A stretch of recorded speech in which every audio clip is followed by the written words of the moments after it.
Hey everybody, CivilGear here again, reviewing the Nitecore HC50 headlamp, and I am super excited about this headlamp. This is one of Nitecore's first headlamps. They've begun making a bunch of different headlamp styles, and they have this new unibody cast, a full aluminum body with a hard anodizing. This has an XML2 emitter, but only gets 565 lumens, but I believe they're improving the circuitry and the drivers in these to, in this year, 2016, they're producing an above 700 lumen upgrade.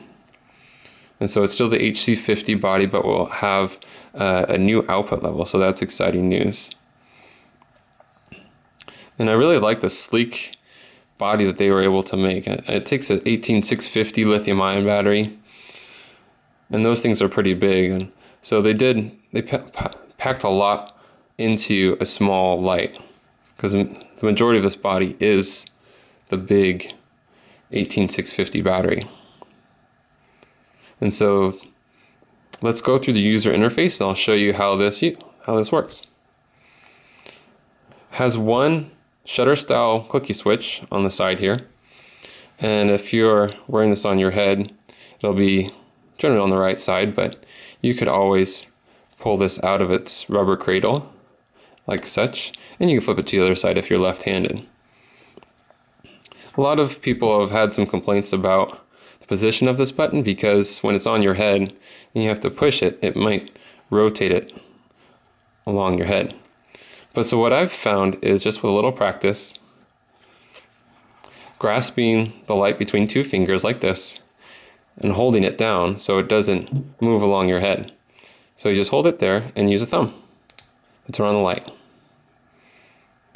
And as you see there, the green indicator light came on, saying that it has a more than 50% charge on the battery. So that's always cool to know right away. The only thing is, if you put this on your head and push a switch, you're not going to know. So you got to check it before you put it on your head when you start your day's worth of work. Also, you can get a more accurate reading if you take out the battery, or at least take off the cap. Let's give you some view of that. This is where the 18650 fits in there.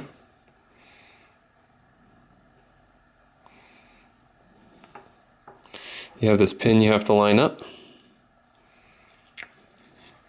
because it's not very symmetrical in there. So as we rotate the cap in and it makes contact, there we go. It flashed 4 times for 4 volts and once for 0.1 volt. So it gives you a pretty good indication of how full the battery is with the volts. So 4.1 volts, that's a very decently charged battery, and you're ready for a day's worth of work. So we'll go through the user interface. By clicking the button once, you bring it into whatever you last had your light set at, in output mode, because it has a mode memory. I think that's pretty bright. Whoa, okay. So stepping it down to the lower mode, I forget the different levels, but check out my review for all the different modes, the different light outputs. So you just give it a little half tap to advance it up.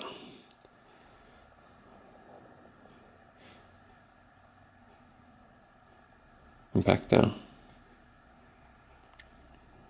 And so if you're not very quick in turning off the light, you'll actually set it to the next lumen output before it turns off. So if you really like it at a certain point, you got to push this button really fast. So you got to fire it. You got to be real quick on it. Otherwise, you'll push it once, and you see it go up once before it turned off. When I click it back on again, it'll be that mode again. So that's the primary mode. It has some secondary modes in here, including these 2 dual red LEDs in there. So if you're accustomed to having night vision, or you're maybe bike riding, you just want a little red indicator to let someone know you're out there, I mean, that's useful. To activate those red LEDs, you hold down, you have to click it at the second stage. You gotta full press and hold, and then they come on. And they have two modes. They have the constant on mode. If you give it a little half press, it'll go into its blinking mode. And it's pretty decent. And give it a full click to turn it off. Alright, I had to double check on the hidden modes. How to get to them, you hold down the shutter switch, click it, and hold to get to the red LED hidden mode. But then to get to the other hidden modes, the ones you're more familiar with, the flashing, the SOS, the beacon mode, I forgot you have to do a double click while you're in here. Because if you just do the half tap, you'll go to the flashing red.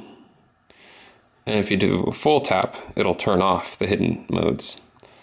So you got to push and hold, get the red LEDs on, and then do a double click. And so we're in strobe mode. Give it a half tap to advance it to the next hidden mode, to the beacon mode. And that one will give you seizures. Give another half tap, SOS. It's probably useful for this light as it doesn't have a momentary on switch. Let's see. And back to the strobe, or the flashing. Alright. So that's the full user interface. Sorry for the pause there. So anyway, some of my other observations include this rubber mount.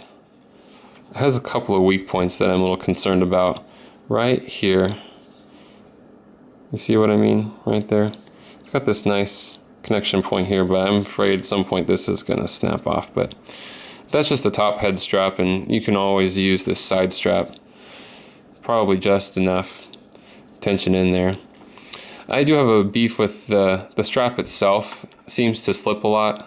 It's hard for it to hold its tension as it's pretty smooth buckle and pretty smooth strap. I would have liked to have seen perhaps a reversible strap with some silicone coating on one side that I could use. Perhaps, because I'm going to be using this out in the field wearing a hard hat and stuff. But if you wanted to go on a hike, you could flip the strap over and have a smooth side as well.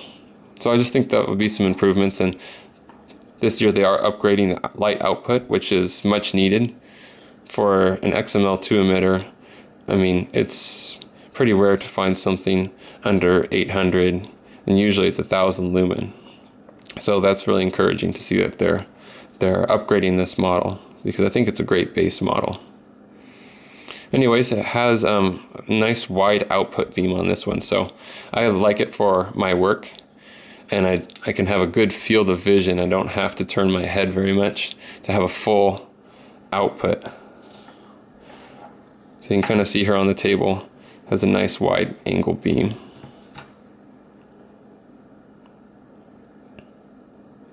The downside is, though, if you're working with a lot of people around, you may blind a few of your associates, and if you're riding your bicycle, you may be blinding cars as well, but I'll leave that up to you. Another thing about the mount, it's free rotating, so it's just the tension in this rubber gasket. But this can actually point all the way down. Nitecore says it only has a 90-degree angle to it, but this thing rotates a full 180 degrees. I don't know why they limited it to only 90 degrees, because you can point this straight down to what you're looking at or tell a scary story or something. So anyways, it's got a little bit of weight to it, but that's because of the 18650. But I'm glad for the sturdiness and the light output in this, and it's definitely going to be with me for a while. And I've already done plenty of chores and tested it out, and I'm very happy with the way this has been working. So anyways, thanks for viewing, and hope you enjoyed this review. Look for more from CivilGear, and we'll see you next time.